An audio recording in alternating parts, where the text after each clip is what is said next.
Assalamualaikum, salam Malaysia Madani. Kanta 744 mendahului berita dimulakan dengan rangkuman berita utama dalam segmen esensi.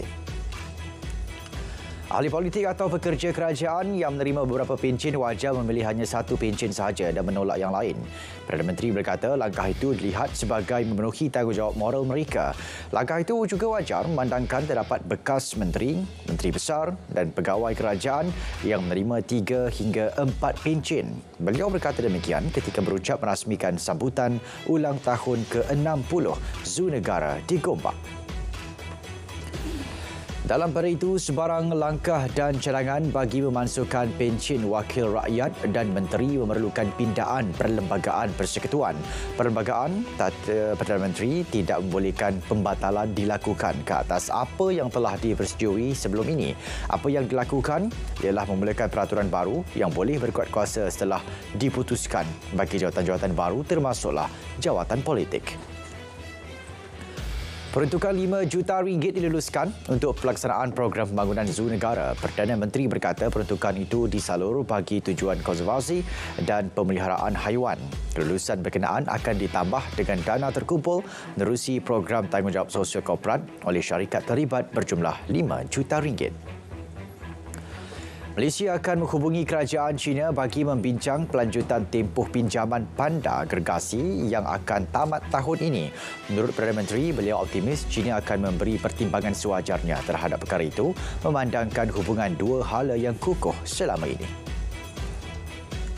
Meskipun keputusan Mahkamah Keadilan Antarabangsa ICJ tidak memihak sepenuhnya kepada penduduk Palestin, Perdana Menteri menyifatkannya isyarat pendirian ICJ berhubung konflik Asia Barat itu.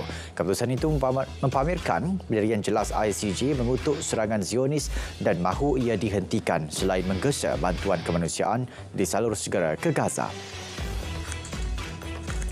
Semua sekolah diarah patuhi garis panduan berkaitan penyaluran bantuan awal persekolahan BAP kepada murid. Justru bantuan RM150 perlu diberi secara penuh tanpa sebarang pemotongan. Penyaluran bantuan dilakukan melalui sekolah secara kredit ke akaun murid atau secara tunai.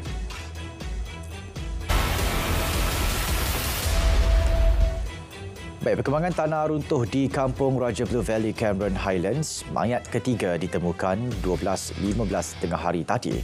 Ketua Polis Daerah Cameron Highlands berkata mayat lelaki itu dikesan anjing pengesan berhampiran sektor C, iaitu lokasi penemuan mayat pertama semalam. Menurut beliau, identiti dua mayat yang ditemukan semalam telah dikenal pasti. Sementara itu, lokasi tanah runtuh adalah kawasan hutan simpan Sungai Widi yang diterokai secara haram sejak tahun lepas. Menurut pegawai daerah Cameron Highlands, lokasi seluas 10.65 ekar itu diceroboh untuk dibangunkan kebun sayur. Malah, pengusahanya yang juga warga tempatan pernah dikenakan tindakan oleh Jabatan Perhutanan Pahang. Baik, kita beralih ke perkembangan banjir. Setakat 7 malam, 1,667 penduduk terjejas berlindung di 17 PPS yang beroperasi di Kelantan, Terengganu, Pahang dan Johor. Di Kelantan, 104 orang ditempatkan di sebuah PPS di Tanah Merah, manakala di Terengganu, 1,300 penduduk terjejas berlindung di 12 PPS di Dungun. Sementara itu di Pahang, 2 PPS dibuka di Rompin menempatkan 28 penduduk terjejas. Johor pula merekodkan 235 penduduk terjejas dan ditempatkan di 2 PPS masing-masing di Kota Tinggi dan Mersing. Kerajaan diminta menyegerakan projek rancangan tempatan banjir RTB di Sungai Lebing Kuantan, Pahang.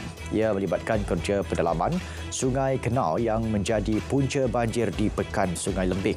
Yang di-Pertuan Agong bertitah RTB berkenaan perlu disegerakan bagi menangani masalah tersebut.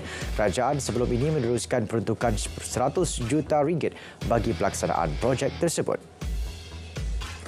SPRM mendapat kebenaran menyambung remen bekas setiausaha politik kepada seorang bekas menteri dan seorang ahli perniagaan bergelar Datuk Seri. Perintah reman terhadap kedua-dua suspek berumur sekitar 40-an itu bermula esok sehingga 30 Januari. Kedua mereka ditahan berhubung kes meminta serta menerima suapan daripada beberapa syarikat yang mendapat tender di sebuah kementerian. Sebelum ini mereka direman 4 hari bermula 24 Januari lalu bagi membantu siasatan kes berkenaan. Polis mengesahkan mayat yang ditemukan di Pantai Teluk Lipat petang semalam adalah salah seorang suspek yang melarikan diri daripada peperiksaan polis Khamis lalu. Ketua Polis Daerah Dungun berkata suspek kasuri kabel itu dipercayai terjun ke Sungai Dungun. Mayatnya ditemui orang ramai kira-kira 7 km dari lokasi kejadian. Taktik menyimpan bekalan ganja dalam kubur Cina bagi mengelak dikesan polis terbongkar. Ia susulan penahanan 2 lelaki tempatan dalam serbuan berasingan di Mount Erskine, Pulau Tikus. Keseluruhan dadah yang dirampas bernilai RM496,088. Kesemua ganja tersebut dipercayai digunakan untuk pasaran tempatan. Kedua-dua suspek reman selama 7 hari bagi membantu siasatan. 19 warga asing tanpa dokumen pengenalan diri yang sah ditahan polis menampang dalam operasi bersepadu di sebuah kawasan setinggan di Putatan. Dalam operasi bersama Jabatan Imigresen dan Jabatan Pendaftaran Negara, seramai 53 individu diperiksa membabitkan 20 lelaki dan 33 perempuan. Kesemua warga asing yang ditahan diserah kepada Jabatan Imigresen Sabah untuk tindakan lanjut. 67 individu yang dipercayai terlibat aktiviti pelacuran ditahan dalam serbuan ke atas 17 premis di Johor. Tangkapan melibatkan 12 lelaki dan wanita tempatan serta 6 lelaki dan 49 wanita warga asing. Serbuan turut merampas jadual kerja, telefon bimbit dan pelbagai jenis dadah. MCMC mengingatkan orang ramai berwaspada dengan panggilan individu tidak dikenali menyamar sebagai pegawainya. Setakat 25 Januari 2024, MCMC telah menerima 259 aduan dan daripada jumlah itu, 238 panggilan telah diterima bagi mengesahkan isu berkenaan. MCMC menegaskan sebarang pemakluman lazimnya dilakukan mengikut saluran rasmi seperti email, laman sesawang atau platform media sosial miliknya. Stesen televisyen dan radio di bawah Jabatan Penyiaran perlu lebih agresif dalam menghasilkan kandungan kreatif dengan tujuan menyebar luas maklumat semasa. Sumbangan itu Menteri Komunikasi menggesa ke semua 34 stesen radio dan 6 stesen televisyen di bawah RTM untuk menghasilkan kandungan mengikut trend semasa. Ini termasuk lebih aktif dalam penggunaan platform media sosial. Program Kampung Digital berpotensi untuk dilaksana di seluruh negara jika ia berjaya dilakukan di Melaka. Menteri Komunikasi berkata pihaknya sedia untuk membantu kerajaan negeri membangunkannya yang dilihat sebagai sebuah projek moden sesuai dengan perkembangan semasa. Perbincangan mengenainya turut dibuat menerusi pertemuan dengan Ketua Menteri Melaka, Datuk Seri Abdul Rauf Yusof. Seramai 200 peserta berdaftar dalam sistem e-Kasih dalam kategori miskin tegar diraikan pada program Kasih Prihatin Negeri Terengganu peringkat daerah Kuala Terengganu siang tadi. Ia merupakan program ketiga diadakan selepas daerah Kuala Nerus pada 2 Disember lepas. Jumlah itu adalah sebahagian kecil daripada 66,917 ketua isi rumah berdaftar dalam sistem e-Kasih di Terengganu. Baik, kita beralih kembali ke kes tanah runtuh di Kampung Raja Blue Valley, Cameron Highlands. Satu lagi mayat ditemui petang tadi dan untuk perinciannya langsung bersama Fatihah Fahim di lokasi. Silakan. Ya. Baik, Syahirul, setakat pukul 7 malam tadi, mangsa keempat kejadian tanah runtuh di Batu 54 Kampung Raja ini ditemui sekitar pukul 6 petang tadi.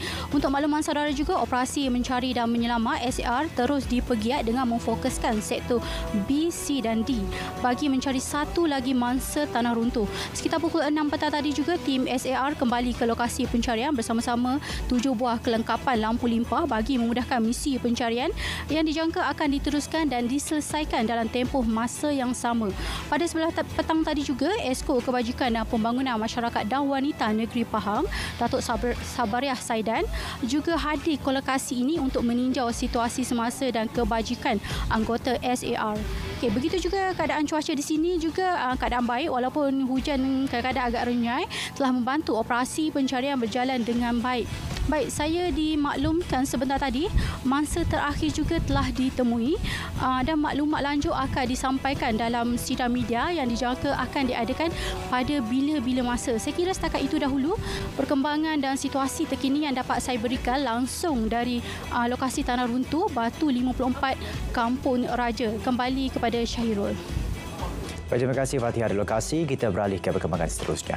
Usaha mempromosikan Putrajaya sebagai destinasi ekopelancongan dipergiat dengan mewujudkan Zoo Haiwan Jinak atau Petting Zoo. Lokasi yang akan bertempat di Taman Wetland Putrajaya itu dijangka siap menjelang hujung tahun ini. Program Jolong Kali diadakan itu akan turut diperluas ke lokasi lain termasuk di Labuan.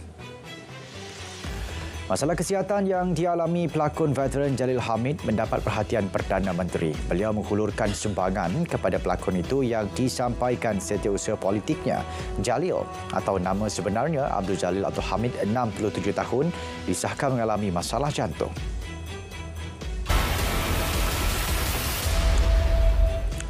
Pengekalan OPR bakal merangsang pertumbuhan ekonomi dan memastikan sasaran KDNK tahun ini mampu dicapai. Penganalisis ekonomi berpendapat keputusan itu dibuat mengambil kira penilaian inflasi dan prospek pertumbuhan ekonomi global dan domestik.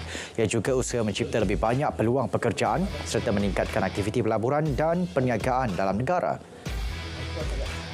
Pasaran getah tempatan dijangka stabil minggu depan. Ia disokong permintaan kukuh walaupun stok agak terhad berikutan musim hujan. Sepanjang minggu ini, pasaran getah tempatan kebanyakannya positif dan lateks pukal melonjak sebanyak 5.56%. Malaysia Airlines menambah sebanyak 124 penerbangan domestik dan antarabangsa bermula Februari hingga Mac 2024. Ini berikutan permintaan perjalanan yang tinggi sempena Tahun Baru Cina dan cuti sekolah.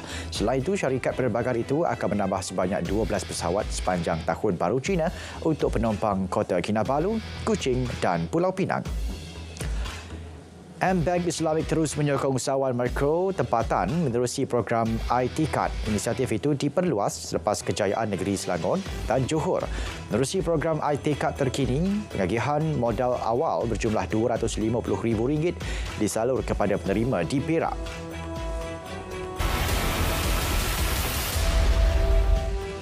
Afrika Selatan mendesak Israel memenuhi tuntutan Mahkamah Keadilan Antarabangsa ICJ untuk menghentikan pembunuhan beramai-ramai penduduk Palestin. Biarpun tiada arahan gencatan senjata dikeluarkan, namun ia dilihat amat besar ertinya buat Gaza. Tegas Menteri Hubungan Antarabangsanya, negara haram itu perlu mencari cara untuk memenuhi tuntutan termasuk dalam urusan pembebasan tawanan. Dalam pada itu, di luar ICJ, penunjuk perasaan berhimpun menyatakan rasa kecewa apabila ICJ gagal mengarahkan gencatan senjata terhadap rejim Zionis. Beberapa orang yang ditemui melahirkan rasa sangat kecewa kerana rakyat Palestin telah dijajah lebih 75 tahun dan arahan gencatan senjata dapat memberi keadilan kepada mereka. Bagaimanapun, keputusan ICJ tersebut disambut baik Wakil Palestin. Menurut Timbalan Menterinya, Ammar Hijai, perintah ICJ terhadap penjajah Israel itu mengiktiraf situasi buruk yang sedang berlaku di Gaza. Ia turut membuktikan ICJ yakin dengan kes di bawah Afrika Selatan. Ini bermakna derita dan tangisan rakyat Palestin didengari oleh Mahkamah Dunia itu. Biarpun keputusan telah dikeluarkan ICJ, namun rejim Zionis tetap berdegil. Tentera Israel terus melakukan pertempuran intensif di Khan Yunis untuk memburu pejuang Hamas. Menurut pegawai di Gaza, serangan Israel membunuh sekurang-kurangnya 50 orang dalam tempoh 24 jam di Khan Yunis. Secara keseluruhan, setakat ini Israel telah membunuh kira-kira 26,000 penduduk Gaza dengan majoritinya kanak-kanak dan wanita. White House berharap perundingan membebaskan tebusan di Gaza akan menemui jalan penyelesaian. Amerika Syarikat telah menghantar Wakil Presiden Brett McGurk dalam perundingan itu ke Asia Barat. Pada masa sama, Joe Biden turut mengadakan perbincangan melalui panggilan telefon dengan Presiden Mesir dan Qatar. Saudara, Kanta 744 berakhir di sini. Dari sungai ke segara, Palestin pasti merdeka. Assalamualaikum, salam Malaysia Madani, Tika Perpaduan, Penuki Harapan.